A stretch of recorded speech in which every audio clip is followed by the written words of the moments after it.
ይኸውላችሁ ባቡር ከፊታችን በሩን ዘግቶ ቢያንስ ለ25 ደቂቃ ቆመናል እና እግረ መንገዴን ሰዓቴን ለመጠቀም ለምን አብዛኛው ጊዜ ወጣቶች በተደጋጋሚ የሚጠይቁኝን ጥያቄ እንደው አላስረዳቸውም የሚል ሀሳብ መጣልኝ እና ይሄው እዚህ ጋር እንደምታዩት መንገዱ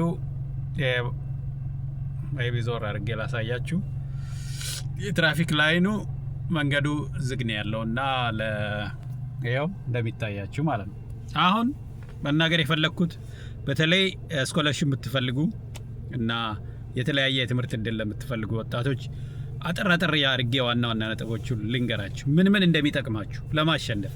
በጣም ጎበዝ ልጆች እንዳላችሁ ይታወቃል እና አንዳንዶቻችሁ በጣም ታለንት አላችሁ፣ ግን በትንንሽ መረጃ ማጣት ነው እድሉ ሚስ የምታረጉት።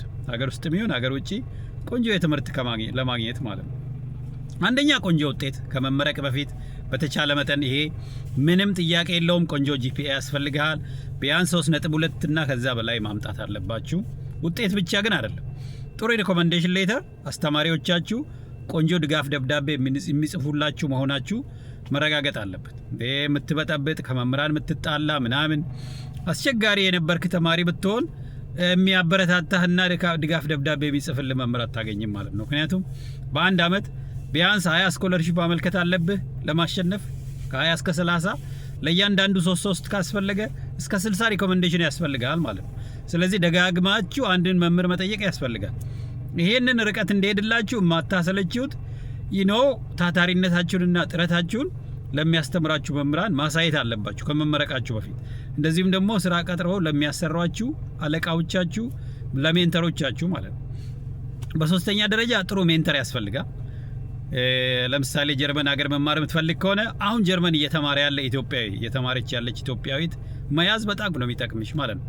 በአራተኛ ደረጃ አሪፍ ሞቲቬሽን ሌተር ስቴትመንት ኦፍ ፐርፐዝ ይሉታል። ለምንድነው ይሄን ትምህርት መማር የፈለግከው? ለምንድነው ጀርመን መማር የፈለግከው? ለምንድነው አዲስ አበባ ዩኒቨርሲቲ የምትማረው? ለምን ወደ መቀሌ መሄድ ፈለክ? ለምን ጎንደር ትሄዳለህ? ለምን ቻይና ትሄዳለህ? ለምንድነው የሚለው ጥያቄ ሀገሬ ችግረኛ ነች ምናምን ኢትዮጵያ ትምህርት ኳሊቲው ጥሩ ነው አይደለም አይነት የሚል ሳይሆን ለአንተ ለግልህ ምንድነው የሚጠቅመው ይሄ ትምህርት? ይሄንን ቀድሜ ተምሬያለሁ፣ እቺን አይነት ስራ ልምድ አለኝ፣ እንደ አይነት በጎ አድራጎት ሰርቻለሁ፣ ይሄን ያህል ትምህርት እናንተ ጋር መጥቼ ብማር እናንተ እንዲህ አይነት ጥሩ ነገር ስላላችሁ፣ ቆንጆ ላብራቶሪ ስላላችሁ፣ በዓለም ደረጃ ታዋቂ ዩኒቨርሲቲ ስለሆነ አዳዲስ ካልቸር ማየት ስለምፈልግ ይሄንን የማገኘውን እውቀት፣ አመለካከት፣ ክህሎት፣ ልምድ፣ ኮኔክሽን ተጠቅሜ በህይወቴ እዚህ መድረስ ስለምፈልግ ትምህርቴን ከጨረስኩ በኋላ ይሄንን የማድረግ እቅድ አለኝ ትላለህ። ቆንጆ ስቴትመንት ኦፍ ፐርፐዝ ማለት ነው። የራስን እድገት ዛሬ ያለውን ክፍተት ወደፊት ስትጨርስ ምን እንደምታደርግ ማሳየት ማለት ነው እና ሌላ አጫጭር ስልጠናዎች፣ አንዳንድ ክህሎት መማር፣ ኮምፒውተር ስኪሎች ያስፈልጋሉ። ከክፍል ውስጥ ቲዮሪ በተጨማሪ አጫጭር ስልጠናዎችን መሰልጠን፣ ራስን ብቁ ማድረግ፣ የተለያዩ ሶፍትዌሮች፣ እያንዳንዱ ፊልድ ኦፍ ስተዲ የራሱ ሶፍትዌር አለው። እነኚህን ማወቅ አለባቸው። እንደገና ደግሞ በተጨማሪ በጎ አድራጎት ስራዎች፣ ማህበረሰብ አገልግሎት ላይ መሳተፍ እጅግ ጠቃሚ ነው። ምንም ሙያ ብትማር፣ ምንም አይነት ኤሪያ ላይ ብትሆን ሙያ ምን ያህል ለማህበረሰቡ ጠቃሚ እንደሆነ በበጎ አድራጎት በማገልገል ልምድ ማግኘት ትችላለህ። ስራ ልምድ ያስፈልጋል፣ የድጋፍ ደብዳቤ ማለት ነው እና ቋንቋ መፈተን ያስፈልጋል፣ ፓስፖርት ያስፈልጋል፣ ጂአርኤ ያስፈልጋል። ግን ቋንቋ የግድ አይደለም፣ ቋንቋ መፈተን የግድ አይደለም። ሚዲየም ኦፍ ኢንስትራክሽን እንግሊዘኛ መሆኑን ለምሳሌ ከሬጅስትራር ከተጻፈላችሁ፣ እኔ በዛን የተማርኩት የቋንቋ ፈተና አልወሰድኩም። እዚህ አሜሪካም አውሮፓ የተለያዩ ዴንማርክ ተምሬያለሁ መጀመሪያ 2ኛ ዲግሪ። ከዛ ቤልጂየም አድሚሽን አግኝቼ የተወሰነ ሄጄ ነበረ ለ2ኛ ፒኤችዲ ወደ አሜሪካ ከመምጣት በፊት። አሜሪካም ስመጣ ጂአርኢም ቶፍልም አልተፈተንኩም እና ያንን በምንድን ነው የምታሳዩት? ከሬጅስትራር የሚጻፍላችሁ አለ ሚዲየም ኦፍ ኢንስትራክሽኑ እንግሊዘኛ ነው የሚል። ሁለተኛ ያሳተማችሁትን ጽሁፎች፣ አንዳንድ እስካሁን የእንግሊዘኛ አቅማችሁን የሚያሳይ ወረቀቶችንም ማሳያ ማድረግ ትችላላችሁ ማለት ነው እና ኮስት ሼሪንግ መከፈል አለበት እና የስኮለርሺፕ ቋንቋዎች አሉ። አንዳንድ ቃላትን ደግሞ መለማመድ አለባቸው። አሁን ተማሪዎች ብዙ ጊዜ የምናየው ኮፒ አድርገው ያመጣሉ የሌላውን ሰው። ለምሳሌ ከዚህ ፊት እዛ ኢትዮጵያ ያለው ገጥሞ የሚያውቀው አንድ የስራ ማስታወቂያ አውጥተን ማለት ነው ተማሪዎች በሚገርም ሁኔታ ከኢንተርኔት ያገኙትን መረጃ ምንም ስም ሳይቀይሩ ምናምን የተወሰነች ነገር ብቻ ኤዲት አድርገው ያመጣሉ። ስታነቡት ያስታውቃል የዛ ሰው እንዳልሆነ። እና የትምህርት እድል ለማግኘት ቁጥር 1 ከነኚህ ሁሉ ውስጥ ምን ትመርጣለህ ብትሉኝ አካዳሚክ ሜንቶር፣ አገር ውስጥም ይሁን አገር ውጭ ለመማር ቢዝነስ ለመክፈት የተለያየ የህይወት ክህሎት ስራዎች፣ አጠቃላይ በህይወታችሁ ስኬታማ ለመሆን ካሪር ሜንተር የምንለው ነገር እጅግ እጅግ እጅግ አስፈላጊ ነው። ግን አብዛኞቹ ኢትዮጵያውያን ካሪር ሜንተር ስላልነበረን እንትና አንልም። ላይክ ከፊት ያለ ሰው ልምድ ላያሳይ ይችላል። ምክንያቱም ያለ ሜንተር ነው የተማረው አብዛኛው። እኔ ብዙ ነገሮችን በግሌ ነው ተፍጨርጨሬ እዚህ የደረስኩት እንጂ ያን ያህል በደንብ አሳይን የተደረገልኝ ኢንቴንሽናሊ ፈቃዱን ብቻ ለማገዝ ብሎ አብሮኝ የሰራ ሰው የለኝም።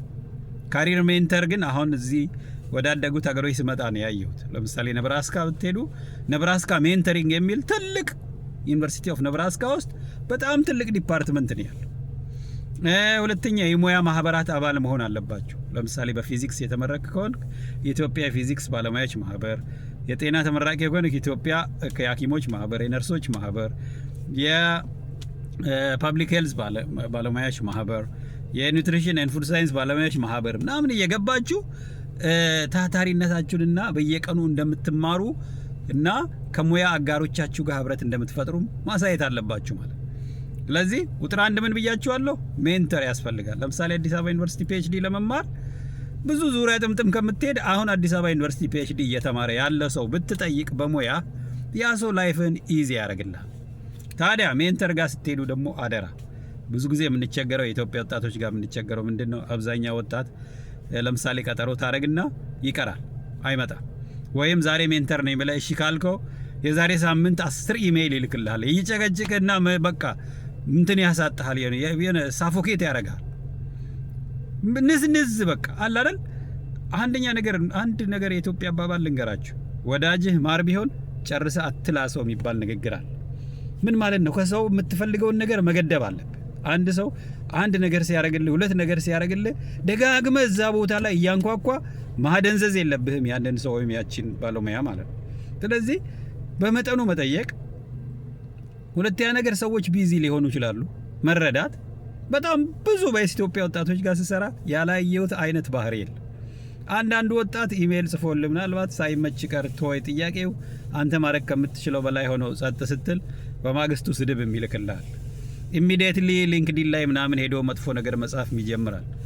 ሌላው አሁንም ምን ታደርጋለህ? ድጋሜ ወደ ትምህርት ዓለም ውስጥ ብትመለስና ተማሪ ብትሆን ምትሉኝ የሊንክዲን አይነት የሙያ ማህበራትን በአግባቡ እጠቀማለሁ። ኢንተርኔት ቴክኖሎጂን በመጠቀም አሁን ደግሞ ትምህርት በየቤቱ መጥቷል። እውነት ትምህርት የምትፈልግ ከሆነ ለመማር ማአት ነገር መውጣት መውረድ የለብህም። እቤት ቁጭ ብለህ ኢንተርኔት ካለ ማአት ነገር መማር ይቻላል። ካወቃችሁበት ስልካችሁና ኢንተርኔት ዩኒቨርሲቲው ቤታችሁ መጥቷል። አሁን በጣም ለሚያስተውል ሰው ኤቭሪቲንግ ቤት ላይ ስልክ ላይ አለልህ። ካወቅበት ኢንተርኔት ካለ፣ ስልክ ካለ፣ ዘመናዊ ስልክ ካለ ሁሉ ነገር ቤት አለ ማለት ነው። ስለዚህ እስቲ እነኚህን አይነት ነጥቦች እንደው ላልሰሙት ወጣቶች ያሰሙልኝና ሜንተሪንግ ፕሮፌሽናል ሜንተር ቁጥር 1። ሁለተኛ ነገር ማህበራዊ ሚዲያን በአግባቡ መጠቀም፣ በተለይ ሊንክዲን አይነት እንትኖችን። ሶስተኛ የሙያ ማህበራት ምናምን ላይ በደንብ አክቲቭ መሆን እና አራተኛ ደግሞ አጠያየቅ ማወቅ ነው። በመስጠት መጀመር። አሁን ኢትዮጵያ ላይ ምን እንላለን? ምን መስጠት እችላለሁ ብላችሁ ጀምሮ እንላቸዋለን። ለማኝ መስለህ ሰው ጋር መቅረብ የለብህም። ስራ እንኳን የምትፈልግ ቢሆን ተመርቀ ስራ ያላገኘህ ወጣት ብትሆን ስራ እስክታገኝ ድረስ አንድ ተቋም ጋር በጣም ካንተ ሙያ ጋር የሚቀራረብ ተቋም ጋር ጠጋ ብለህ ባይቀራረብ ራሱ ያንተን ሙያ ይፈልጋሉ። ለምሳሌ ወላጅ አልባ ህጻናት ማሳደጊያ በየመንገዱ ላይ ያሉት የሚለምኑ ሰዎች፣ ቤተክርስቲያን አካባቢ፣ መስጊድ አካባቢ፣ በየቢዝነሶቹ አካባቢ፣ ባንኮች ጋር እንኳን ሄዳችሁ ጎበዝ ከሆንክ ተግባቢ ከሆንክ በስነ ስርዓት ሰው የምትጠይቅ ከሆነ ምን በበጎ ልስራና ላገልግላቸው አይነት ብለህ ብትጀምር ኖ ለማለት ይቸገራሉ። ስለዚህ በማገልገል መጀመር፣ በየቀኑ መማር፣ ኢንተርኔት ቴክኖሎጂ መጠቀም። ግቢ ውስጥ ከሆንክ ግን መጀመሪያ ኮርሶቹን በጥሩ ሁኔታ መጨረስና ለአስተማሪዎች ታታሪነትን ማሳየት አለብህ። ይሄው እንደምታዩት ገና ነው። ያው ይበቃል። ይሄን ያልከነገርኳችሁ። ቴንክ ዩ